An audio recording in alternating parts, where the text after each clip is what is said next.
matagal na ako sa Mindanao. Nakikita ko itong maggugulo to. So the reason why umiikot ako, because Mindanao is a troubled land. And noon, ang battleground is Mindanao and Davao City.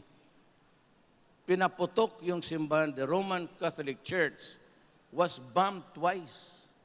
Once not during my time and once in my time.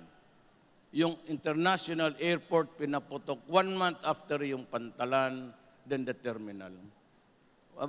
Ang akin yun lang, ang Mindanao, Zamboanga, araw-araw. Governor Piñol ng Kidapawan, araw-araw ang putukan doon. Jensen. So sabi ko, this cannot go on.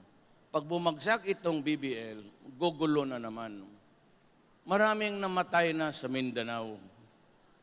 Ilan pa bang buhay para makamit natin yung kapayapaan na yan?